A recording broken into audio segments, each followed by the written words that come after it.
Hello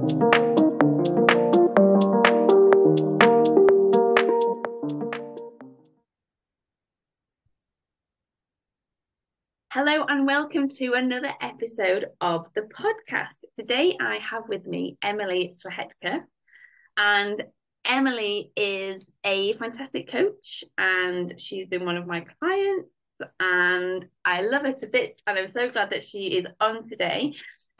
Emily will talk a little bit more about what she does, but she has a big corporate job and brings all of that knowledge and expertise, but combines it with mindset coaching, intuition, which I'd love to know more about from kind of Emily's perspective, and then some other body work as well. So it's a really, the way I see it anyway, it's a really holistic approach to supporting people in their journeys and their goals. So Emily, thank you for being here. If you want to say hello and let the listeners know a little bit about you, that'd be amazing. Well, hello, Louise. Thank you for having me. It's a pleasure. So first of all, can I just say I love your work and I feel like it's so needed, and anybody who has a corporate type of job would highly benefit from working with you. I know I have. Thank you. One of the things that really attracted me to your work, and it also informs a lot of the work that I do, is the fact that I did have a burnout experience, which I think is really, really prevalent in corporate America, which is where I work. And we sort of just think like, oh, this is just the way it is. Like, I just had to figure out how to manage it. And, you know, if only I could do a better job with managing my time at work. Yeah. That's the problem. And I had a couple different burnout experiences. Two of them actually I didn't even realize were burnout experiences until working with you. But I was at the point where I actually had recovered from burnout, and I was working in a job, which is my current job, that I really like, and I was working remotely, and I had created a really good working environment for myself. But I noticed some of the patterns coming back in, and I was like, what is going on here? Like, I figured out how to take breaks during the day, and, you know, I'm not working in an office and I'm not commuting. So how is this happening again? And so working with you really uncovered a lot of the patterns that people experience in the full-time working world. And then obviously, I'm sure we'll get into it kind of from childhood. But yeah, so I, like probably many of your listeners, have experience working full-time. I do enjoy what I do, especially because I've moved into a leadership role. And so I'm doing less of the work and more of the helping other people develop their own careers. And it's kind of like secret coaching, although I don't know if anyone in my full-time job would say it that way. But yeah, and I think that now that I am in a leadership position, having this work is even more important because I affect other people in a different way. And I see a lot of leaders that I work with who aren't leading, to be honest. They're barely managing themselves. And so your work is important at every stage, but certainly I have found it important as I've transitioned into that leadership stage. And then on the coaching side, I do work with primarily women who also are working in a full-time capacity. And most of them have something that they're doing on the side, whether it's a passion project that they want to bring out into the world or their own business. And, on the surface, it looks like initially like setting goals. Where do you want to be in 3 to 6 months? And, what does it take to get there? But ultimately, along the way, we uncover the mindset or the thought patterns that we have that prevent us from taking action, the boundaries that we're not setting, the fears that, keep us from avoiding doing the things that we need to do. And then the intuition that you mentioned, I bring in a lot of learning how to trust yourself to make a decision, even if it doesn't necessarily make sense to the mind. And intuition is experienced physically. So it's really important to understand how you feel in your body with all of the various emotions. And so that's tied very closely to the work you do, because if you don't have that mind-body connection, it's really challenging to uncover the patterns that you've been carrying with you your entire life. Yeah, and I imagine also it's then easy to get confused and assume, well, when the mind overrides, well, is this my intuition or is this some kind of pre-programming, like safety mechanism default kicking in to be like, no, don't do it. Yeah, and I think even, you know, speaking of just like Western society, women are conditioned to not trust themselves and to second guess themselves and to look externally for like the right thing to do. And so even untangling some of those patterns is really interesting work. Yeah, and also we're so conditioned to do as we're told. Yeah. Yeah, which doesn't leave an awful lot of space for think for yourself. So there's a couple of things that I just wanted to pick up on what you said there about, it's very easy to, and I think a lot of people do this, to change jobs or to move into a different place and to be like, I've gone through this experience and so now I've put myself in a new environment. Oh, but all of the patterns are still here.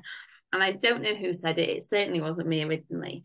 But one of the things that I always come back to is wherever we go, there we are. Which for me is so it's confronting, right? Because it's like, well, no, I would if I could just escape from that thing, then I'll be okay. And it's like, oh shit, I'm still here, and so are all of those patterns. But sometimes we do need that eye-opening experience of, oh, okay, some of this is actually me, and I'm going to have to look at this at a deeper level. So thanks for touching on that. And then the other thing I wanted to come back to was that extra level of responsibility, because I think it is a responsibility when you become a leader, and that can be a leader in a corporate space, it can be a leader in wider society, like whatever that looks like. In the coaching space, there's lots of things around being a thought leader, right? But it's in a corporate space, there's so much evidence out there about people leaving organizations, and they quit bosses, they don't necessarily quit organizations. So a lot of the time it's the leader that we work with that impacts our experience of a job. And I think you're right, when people are, because we all carry all of our stuff, it's not, you don't get, and people try, but you don't get to go to work and turn up and suddenly become the robot, and the difficult family situation and the difficult past and the whatever else is going on outside goes away. No, you take it all with you. You might try and bury it all down, but then all of a sudden you're snapping at your colleagues, or you're behaving in a certain way, or you're over managing and over controlling in the workplace because maybe you feel out of control a little bit outside of work. So I love that as well. Like that, I think the word is responsibility, that extra responsibility of, well, now I am responsible for all of these people, and that places a greater level of responsibility on me and how I show up and how I take care of myself day to day. I don't know if there's anything that you want to say on the back of any of that. Yeah, I would say that it was very confronting for me to realize that there were elements of previous jobs that were more conducive to burnout. But at the end of the day, it wasn't my toxic boss and my toxic work environment and all of the things that I kept taking on. It was me. I was the one who wasn't saying no or asking for help. And that was really, really confronting to recognize that. Yeah, I think it can be really hard. And I don't know if you've heard me talk about this before, but so when I had my burnout in 2018, it had come on the back of work had been very busy. And now my husband had, I know you know who my husband is, he'd had a load of challenges as well. And I so deeply believed that I felt stressed because he was stressed and wasn't supporting me, and because work was really busy. And getting to that place of, and yes, like those both things did, they both contributed, but getting to that place of, oh no, it's me, when I had been so deeply wrapped up and embedded in being a perfectionist and everything being perfect, and to say that I was Teflon coated would be an understatement. Everything was big and smiley and happy all the time, and everything was great, and I just got on with it and I took it all on. And you're right, peeling back some of those layers and being like, okay, maybe I've got some stuff to do that as well. Yeah. You know, is part of the work. It's that, you know, I talk a lot about stepping out of the denial, and in the work I do now, a lot of that is stepping out of the denial of how we think our childhoods were versus how they actually were. But there's also an element of stepping out of a denial of almost like the armor that we've created for ourselves to protect ourselves from our patterns that we don't want to look at because they're uncomfortable. Yeah.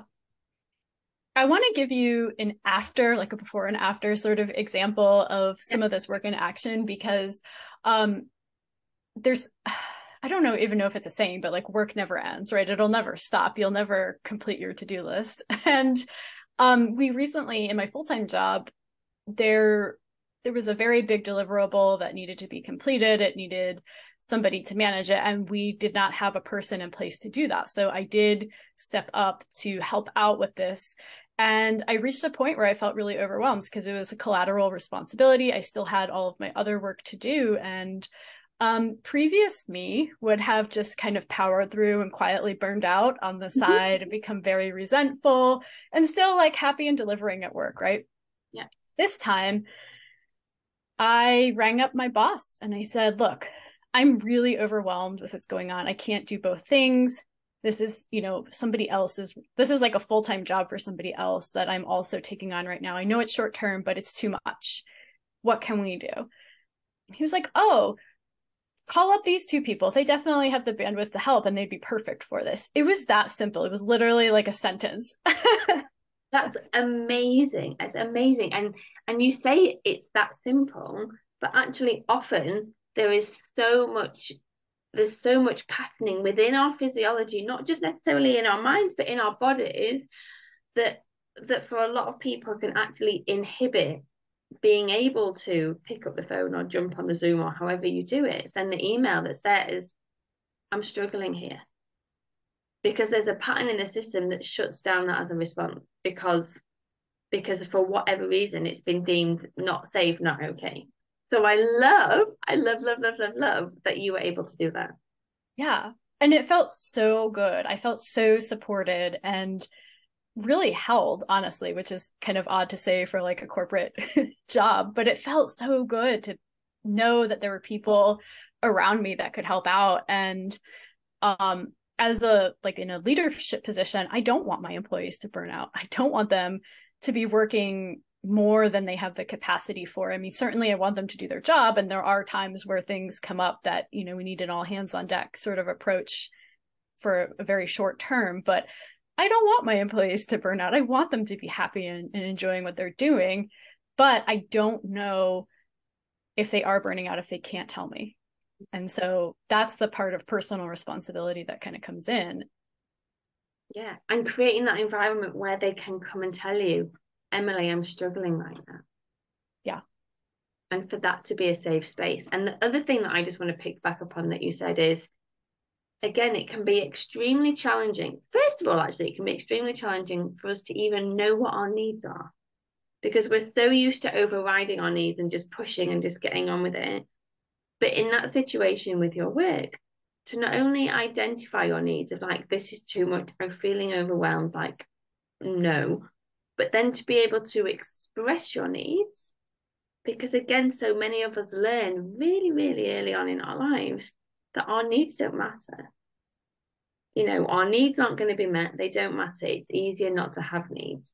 So then we become these like hyper independent adults that's like, no, I just do it all myself. Like, I'll just get on with it. I'll do it all. Can't rely on anybody else. No one else can do as good a job as me. And I'll just get on with it. And I think often that again contributes to a burnout pattern, to an overwhelm pattern in the workplace, but getting to that place of not only recognizing that you're struggling, because I think sometimes in burnout you don't realize until it's too late because you're just like turning on, but to recognize and then be like, okay, something needs to be different this time, and then go and ask is amazing. Yeah. I mean, it definitely took me, I don't want to say time because I've changed my concept of time, but certainly, let's say putting in the work to get there. And a lot of that was the work that we did together. And I fully agree with you that people who are disconnected, that have been denying their needs for so long, don't recognize them. It's such a weird thing that happens where the need pops up and you just immediately dismiss it. But when you start doing the work, which maybe we can define what I mean by the work, but when you start doing it, it's like you slow that moment down where you allow yourself to recognize that need, and maybe you don't do anything with it, but you kind of see it come up, right? And then eventually you do start saying, oh, I could do something with this need. Yeah, and so maybe you could say a little bit more about that. And I guess also the difference for you between not recognizing a need, identifying a need, and then also being able to express it from all aspects, I guess. So like how you work through it for you from a body perspective, from a mind perspective, maybe bringing in some of your intuitive stuff as well.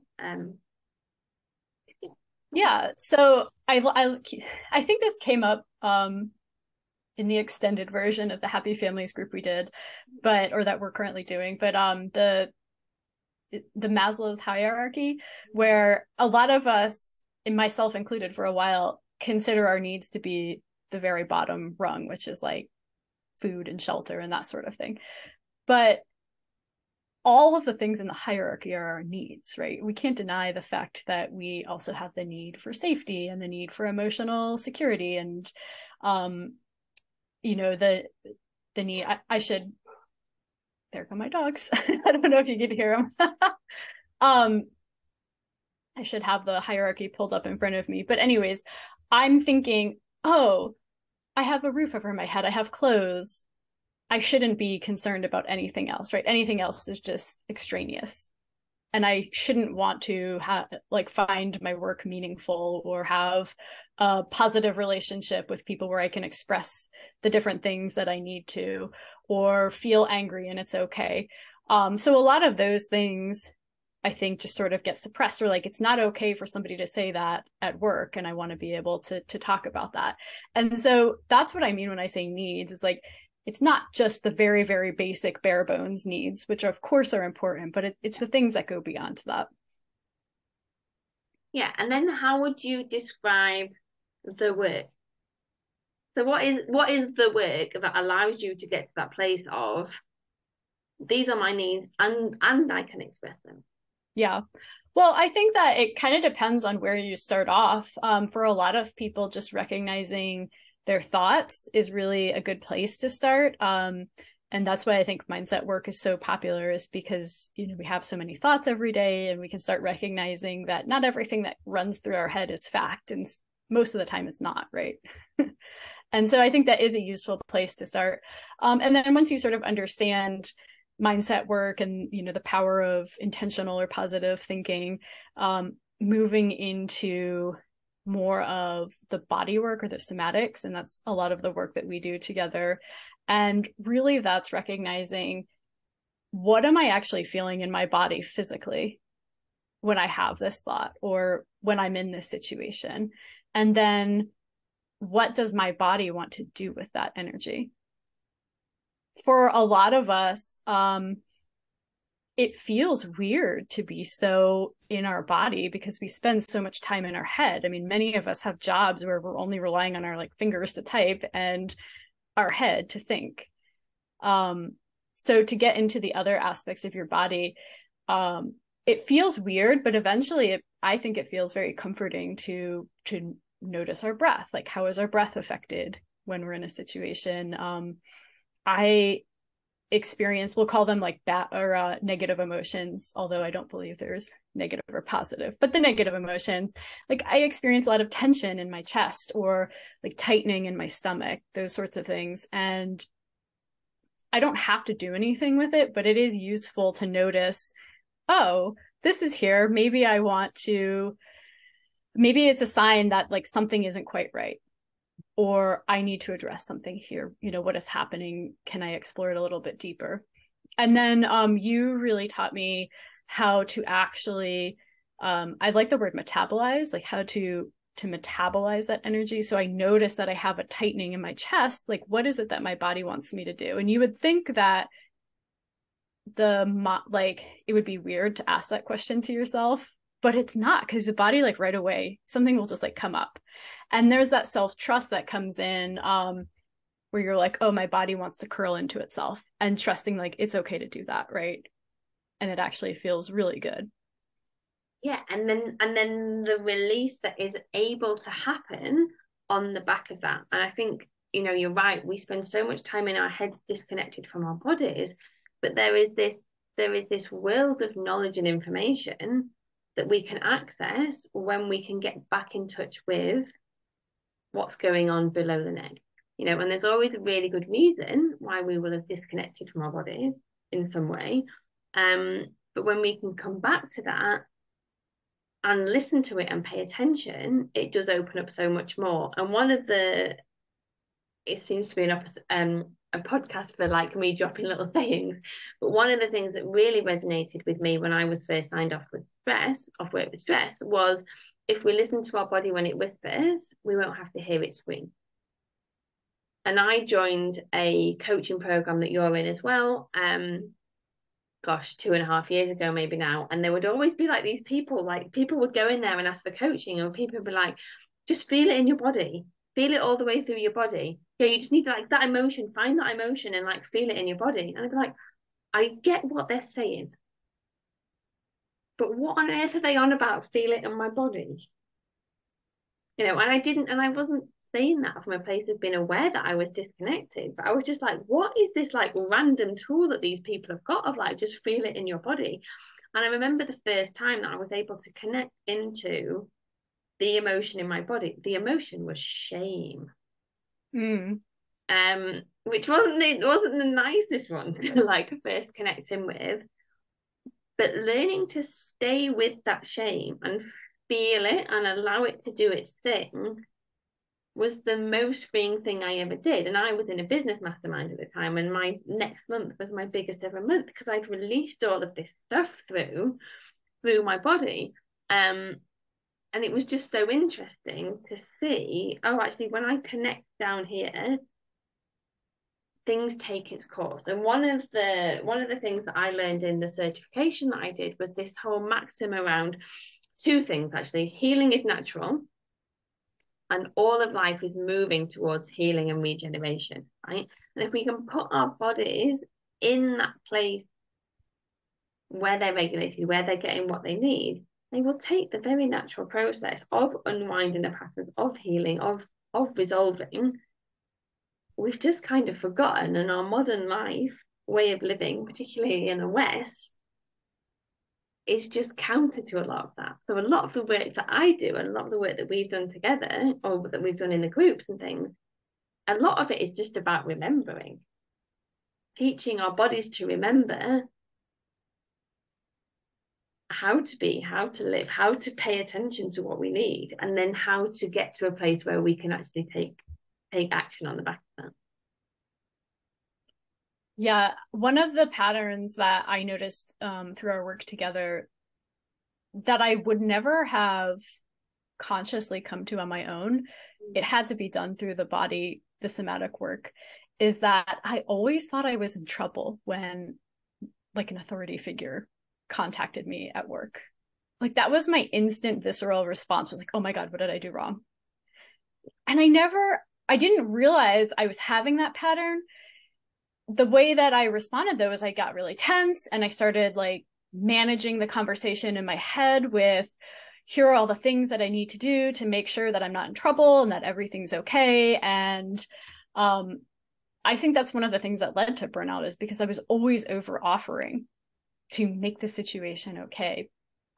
And physically that felt like my whole body tensed up, like my torso tensed up, and I that I have TMJ stuff that perpetuates it, like my jaw would get like really tight, and I'd stop breathing almost, just in that free state of like, oh my God, what's going to happen? Even though I was never in trouble. Like I'm a high performer. I constantly get rave reviews. Like there's no reason for me to be concerned about being in trouble. But that was always my response, which was a pattern from childhood that just carried into my academic life and then my professional life. And it didn't really have a basis for my current life, but it just continued on. And so recognizing that pattern and noticing it real time and then starting to unravel it was so useful. And it created resolving it created such a better work experience for me. I didn't have to go through all of that stress, like I'm in trouble every time my boss contacted me. Yeah, because then that means that in future, the email or the contact or the meeting request that goes in the diary doesn't have to have so much negative charge attached or so much like energy. Like, what am I trying to say? So, if I think about how I might have responded to that kind of thing, the email comes in, you go through every possible worst case scenario in your mind about what the hell this meeting request for and what you've done wrong and even as I'm saying it now, I can feel like my breath's getting shallow, my chest's getting tight, all that. And it's like, no. But from that place of I've moved through this pattern, it's like, oh, I wonder what he wants. I wonder what she wants. Yeah. Let's not gender stereotype bosses. It's mostly guys I work with. You're right. Yeah. I wonder what they want. And I think that's, it's just a much easier way of being. And it's very different from a mindset only approach, which isn't necessarily negative, of the email comes in, the message comes in, and we tell ourselves, I am safe, this email can't kill me, it could be anything, because we're still having to deal with the visceral response of the chest being tight, the breath being shallow, and all of the rest of it. And so where for me the body work comes in as a nice complement and addition is that we work to resolve that visceral response in the first place. So there is less management having to go on. Like, we manage as we learn, but there's less management because then we're able to respond and receive these communications from a much more relaxed and curious place rather than what's going to happen to me. Yeah. And it really was just to get them off my back. I don't want to be in this situation type of response, but when we are in those quote unquote fight or flight type of responses or those freeze responses, we don't have access to creativity or our ability to think critically through situations. It's literally just get me out of this situation. Whereas when I'm able to receive a meeting request from my boss, I'm curious, I'm interested, I'm thinking about, what it is that we can do, what I can do to help or resolve the situation or whatever it is. It's so much more useful and, I'll use the word productive. Yeah. And from a nervous system perspective, it's being able to stay within your window of tolerance when you get the email. So the email, the interaction doesn't create a dysregulation in the nervous system. It doesn't create a sympathetic activation. It doesn't overwhelm the system and cause a little bit of a freeze response. Like, there might be a little bit of an activation, but actually you stay within that space of like, I can deal with this thing in front of me. And I think that as well is what's so powerful about some of this work, is that it increases our capacity to roll with the punches of life, essentially, without it being so destabilizing for us. Yeah, absolutely. And I think people get into that sort of black and white thinking of like, oh, I either do thought work or I do somatic work, or one's better than the other. But it really, like you said, is a complement. It's kind of like supercharging all of the work that we can do. And it's not effective. I see this a lot in the coaching world, where we just kind of force ourselves into these, they're called like intentional models, or like how we want to be thinking. And if our body doesn't believe it, it just doesn't land right. You can say it as many times as you want, but you can't force yourself to believe something that your body really doesn't believe. And you can tell when your body doesn't believe. Yeah. So I was on a retreat last week, as you know, and one of the we did a lot of these breathwork sessions, and there was often this voice from the front saying, just tell yourself, I am safe, and I'm like, yeah, but if you don't believe you're safe, yeah, your body's not going to go. Your body's going nowhere it doesn't want to go.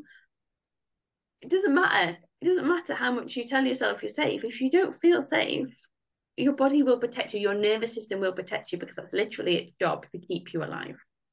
Yeah. It's just sometimes it gets the signals a little bit wrong.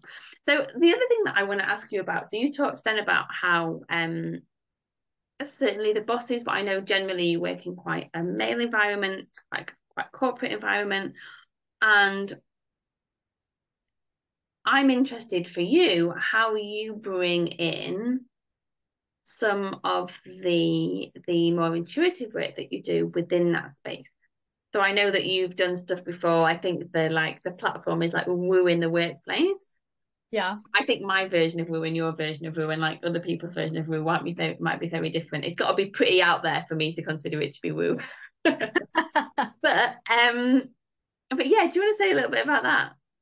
Yeah, I actually wrote that down, so I'm glad you asked. Yeah, so just to set the stage, I do work in a male-dominated environment. So I work in IT, and my client is the government and also the military. And pretty much everybody I work with is former military, and they'll happen to be male. So it is, to my mind, it's the complete opposite of where intuition would be welcomed, right? Yeah. And you know, on the whole, we do manage things in a very sort of cost schedule performance, and it is a very, I don't want to use the wrong word here, but I guess authoritative type, command and control type of environment. But because I believe in intuition and I see it work for myself and others, I'm always intentionally looking for examples of intuition.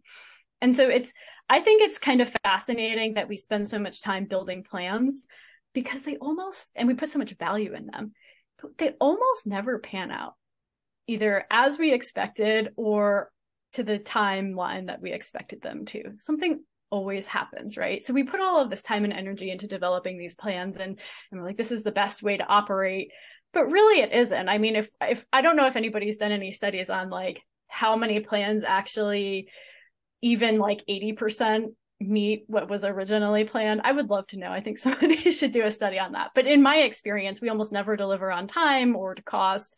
And it's pretty standard in IT. But I'm always looking for examples of intuition. I hear the most technical, most, male people saying things like, well, my gut says, or, I just have this feeling. I can't explain it. I don't know why, but, or they like to use the word think, but the way that it's said in the context is it sounds like feel. And people will make decisions based on that. And they're often not wrong. Yeah, and I love that. And I would think, it's that innate wisdom that we all have inside of us. But that, again, often we lose contact with. Yeah. Because we're so used to being told what to think by the media or, whoever. Yeah. I mean, even for myself, I can tell pretty clearly and early on if somebody's going to be a good fit for the position or not. I just get a feeling. Yeah, you just get a sense. And so how do you think that you benefit and your work benefits from bringing in that intuitive point? I mean, it sounds like they're all kind of doing it anyway without necessarily realizing, but how do you think it benefits? How do you benefit? I think that it allows me to be more open to different possibilities, because I'm not so tied up in this is the one plan that we're following, and if it doesn't go to T, the world falls apart. It allows me to come up with ideas, to source what other people might be feeling about a situation, and to trust that people kind of know what it is that needs to be done. Yeah. And is there anything else that you wanted to add about work or burnout or anything that we've talked through today? I know you said just then like you've got something written down. So what have we not talked about that's on your list? So if for people, I have a few things. So for people who are interested in using their intuition, especially if they're in like we'll say like a non-creative space, how about that?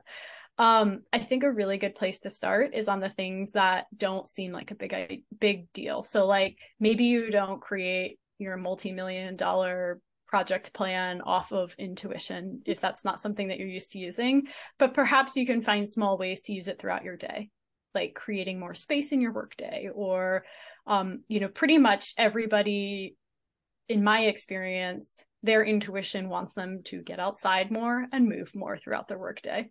And so finding ways that you can bring that in, or if there's small things you can do to make very small, non-widely impactful decisions, use your intuition and just see if it works out, and start to note where you see intuition popping up. Because once you look for it, you will notice it coming up more and more. So that's just a quick way to start bringing intuition into your workday. So it's like paying attention to where life is leading you, and like where are you, what are the nudges that you're getting, and what happens when you lean into and pay attention to those. Yeah. Like when you notice something doesn't feel right, just notice it and then see what happens. Yeah. You don't even have to do anything about it. Yeah, I love it.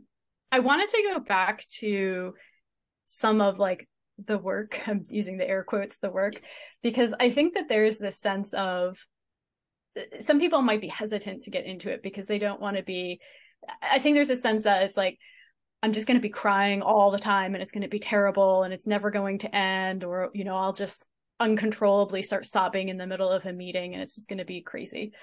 And my experience has been that the actual somatic work it happens very quickly.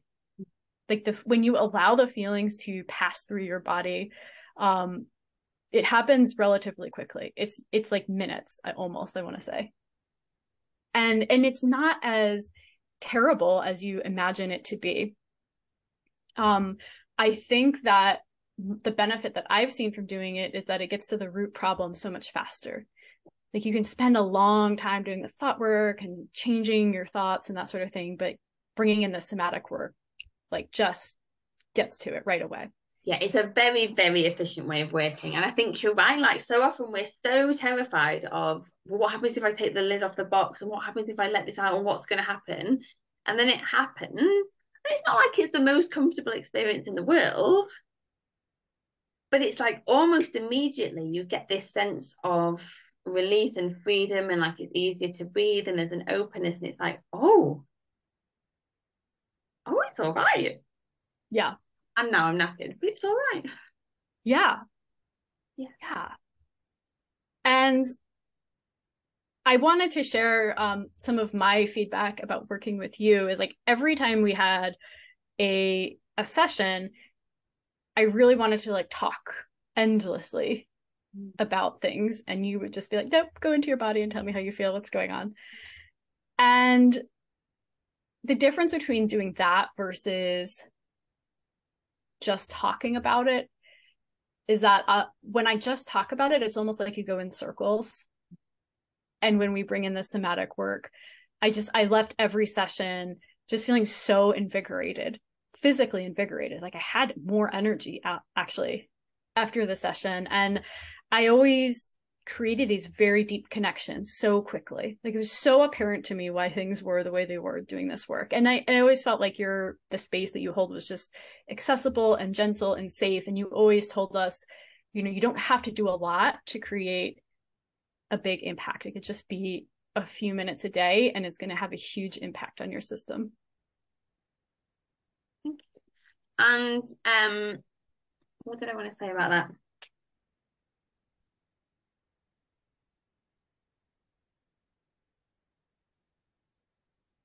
I think what I wanted to say about that is, for me, and I think this is different for everyone, I will stop. So I will do a combination of talking and body work. So some coaches will just use the somatic body work stuff. So the entire session will be with the body. And I think for me, and this might change over time, but where I am right now, actually, I find the combination so powerful. So it's like, what's a bit of the story? What's a bit of the conversation? Then where does the body want to lead us? And then what's left? What's left once we've gone through the body? Because you could spend a whole session chatting it through, but sometimes you let the body do what it needs to do, and the conversation is no longer needed, or the conversation is needed is a completely different conversation. And you can go places that you would just never get to by just talking stuff through. It's like all of a sudden you're in your body and a visual pops in or something else pops in, and it's like, whoa, what? Yeah. Yeah. I know that we spent most of the time talking about work, and keeping it sort of in that arena, but I wanted to share that over the course of the Happy Families program, which is the first iteration of Address and Unlock, my mom died unexpectedly. And this was about maybe 2/3 of the way through the program. And I think that having those tools that I learned and was practicing made the experience so much better. Not that having your mom dying could be a great experience, but I had a lot of tricky family dynamics to work through.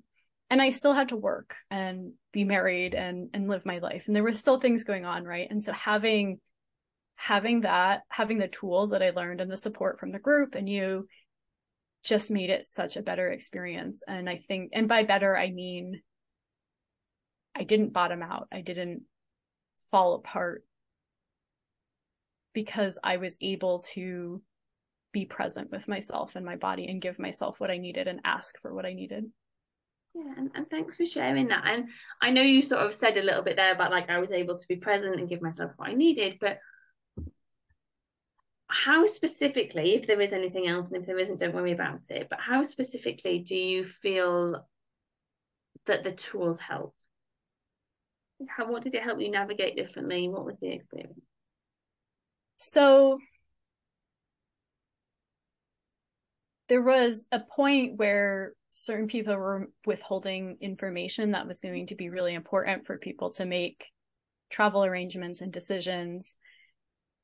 And I decided that what they were saying wasn't good enough. Mm-hmm. And I needed more. And so I went out and gave that to myself. I did not make myself available to communicate with certain people, or I changed the level that I communicated with them because I decided that in the moment, what I needed was space and not to get involved in the challenges of those relationships and communication that comes through in those relationships. I allowed myself to cry. I just recently was unpacking Christmas decorations that my mom had sent me months ago, and I just started crying. My husband came around the corner. He's like, "What's going on? I thought we were setting up the Christmas tree." But the crying didn't last very long. It was just a few moments. But giving myself the opportunity to do that throughout, her funeral and afterwards, just when I needed to cry, crying was really useful.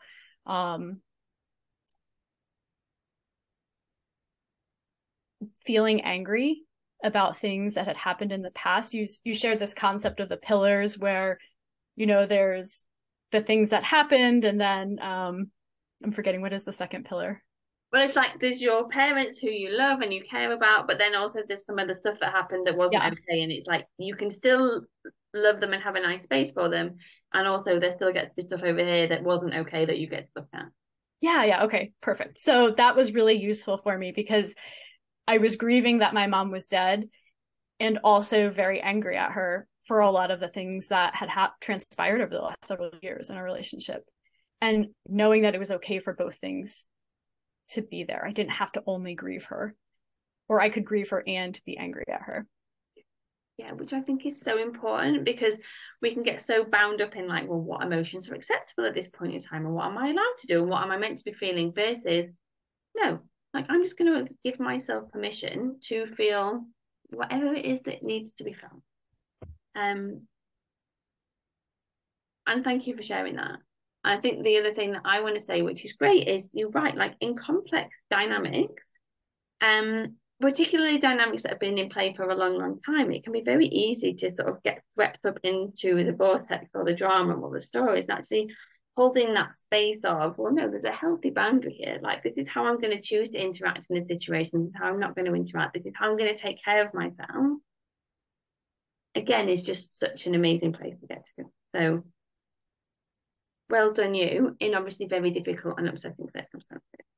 Yeah, I mean, it was I wouldn't say it was great, but it was pretty amazing what I was able to do for myself. And, you know, everybody, there were a lot of people that reached out and wanted to help, and I allowed myself to accept that, which was also nice. And to tie it back to work, you know, I did take time off and created space for myself there too. So yeah, and all in all, I think just the tools that you offer make life easier, if I had to sum it up. I love that. Thank you. Yeah. And they're not always necessarily easy to learn or apply, but they do make life easier. Yeah. Is there anything else that you want to say before we wrap up today? Thank you. And it's always a pleasure. I'm happy I got to spend some of my day with you. Yeah, and me too. And so before we go, tell people, I mean, obviously, I don't imagine necessarily that the listeners will want to come and join you in your IT work. But they might want to explore doing some work with you, or want to look you up to see more about, well, actually, how in this environment in your work are you bringing in stuff around intuition? I know you talk a lot about burnout and things as well, and how you bring all of these pieces together: the mindset, the intuition, the body work, the navigating doing your coaching work with having a corporate job and being a leader in that space as well. So I think there's lots of things there that people might be like, oh yeah, I want to go and look at this. So where can people find you? On all the socials. Probably the one that's most accessible to people is Instagram. So it's at emily.slachetka. And I imagine we'll link to that because my last name is ridiculous. Or you could have a look at my website, which is www.emilyslachetka.com. Amazing. And there will be show notes that go with this. And so it will all be linked in there. Perfect. Right. It's been an absolute pleasure. Thank you so much for coming on, Emily. And I suspect you'll be on again. Wonderful. I'd be happy to. All right. Take care. Bye. Bye.